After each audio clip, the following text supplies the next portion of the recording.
کأنما بطیر اہلہ و مالہ، گویا اس کا اہل و عیال، اس کا بال بچہ، اس کا مال سب تباہ و برباد ہو گیا۔ ایک وقت کی نماز اگر کسی اللہ کے ولی کی چھوٹ جاتی تھی، وہ بیٹھ کے روتے تھے گھر میں، جماعت چھوٹ جاتی تھی، لوگ کہتے تھے کہ میرا بیٹا اگر مر جاتا تو سارا سماج میری تعزیت کو آتا اور سارا سماج آکے مجھ کو دلاسا دلاتا کہ صبر کرو، اللہ تعالیٰ تمہیں اجر عطا فرمائے، تیرے بیٹے کو لے لیا، اللہ نعم البدل عطا فرمائے۔ تو میرا بیٹا مر جاتا تو سارا سماج مجھ کو میری تعزیت کے لیے آتا، جبکہ بیٹے کے مرنے سے بڑی مصیبت مجھ کو آ گئی۔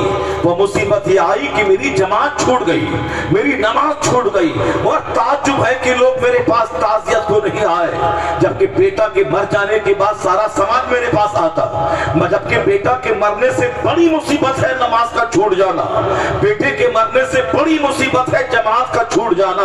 یہ وہ بولتا ہے جس کا دل زندہ ہے، جس کا شعور زندہ ہے، جس کا احساس زندہ ہے، جس کا حس زندہ ہے۔ اس لیے غریب ہونا یہ عیب کی بات نہیں ہے، بلکہ غریب ہونا تو فخر کی بات ہے۔ پیغمبر اعظم کے گھر میں 2 مہینے تک چولہے میں آگ نہیں سلگتی تھی۔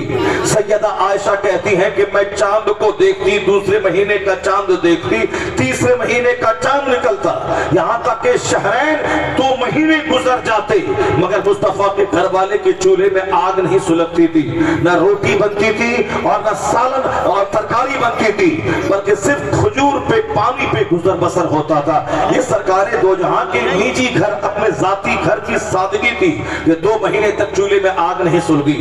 اگر ہمارے گھر میں بھی اگر دوپہر میں آگ نہ سلگے تو عیب کی بات نہیں ہے، اگر ہمارے گھر میں 2 دن کا فاقہ ہو جائے یہ عیب کی بات نہیں ہے، چونکہ ہم گرے ہوئے ہیں، اسی لیے غریبی کا مذاق اڑاتے ہیں۔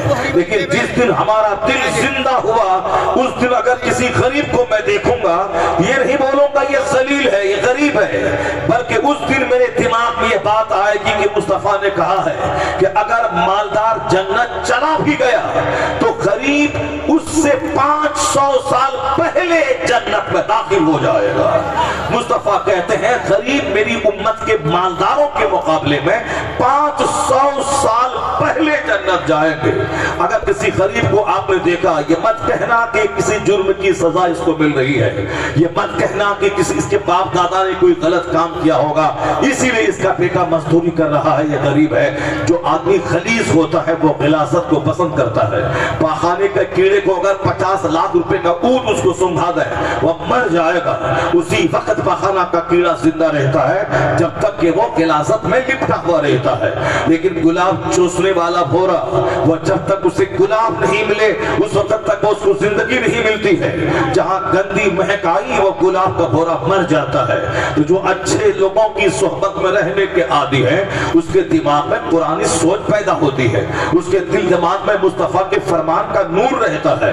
وہ کبھی بھی رنگ کے اعتبار سے نہیں سوچتا، وہ کبھی مال اور غربت کے اعتبار سے نہیں سوچتا، وہ تو ساری باتیں مصطفیٰ کے فرمان کی روشنی میں سوچتا ہے۔ تو کسی غریب کو اگر اللہ نے غریب بنایا ہے اس کے جرم کی سزا نہیں ہے، اگر اس غربت میں دینداری ہے، یہ غور سے سن لینا، اگر اس غربت میں دینداری ہے یعنی نماز ہے اور بڑے بڑے کرائم سے وہ غریب بچ رہا ہے، اس پر تو حج فرض ہی نہیں ہے کہ وہ حج کرے، غریب پر زکوٰۃ فرض ہی نہیں ہے کہ زکوٰۃ دے، غریب پر تو صدقہ فطر واجب ہی نہیں ہے کہ صدقہ فطر نکالے، جو غریب ہے اس پر قربانی واجب ہی نہیں ہے وہ قربانی کرے۔ قربانی واجب ہے کس پر؟ مالدار پر، صاحب مال پر، صاحب نصاب پر۔ تو اگر وہ قربانی نہیں کیا اس سے پوچھا جائے گا قیامت کے دن تم نے قربانی کیوں نہیں کیا؟ تجھ پر قربانی واجب ہوئی آج 15 سال کی عمر میں اور آج 60-70 سال ہو گئے، تو 5 سال سے قربانی کر رہا ہے، یہ بتا دے کہ 40 سال سے تجھ پر قربانی واجب رہی تم نے نہیں کیا، اس کا جواب تم بتاؤ۔ اللہ پوچھے گا کہ تم کو میں نے مال دیا اس کی زکاة تم نے کتنی نکالی؟ 1 کروڑ میں 2.5 لاکھ زکاة نکالنا تھا، تم نے 50,000 نکالا، اس کے بعد نہیں نکالا، یہ بتا دے کہ اس مال کا حساب دے، میں نے مال دیا اس کی زکاة تم نے کیسے نکالی؟ 1 لاکھ ہو تو 2,500 روپے زکاة نکالنا ہے، اگر تمہارے پاس مال تجارت ہے اس کی زکاة نکالنی ہے، اگر بیویوں کے پاس زیورات ہے اس کی زکاة نکالنی ہے۔ ایسا نہیں کہ صرف زیور پہننے میں مزہ آ رہا ہے، شادی بیاہ کے فنکشن میں زیورات کا مقابلہ ہو رہا ہے کہ فلاں کی بیوی صاحب وہ گلے میں موٹا چین پہن کے آئی تھی،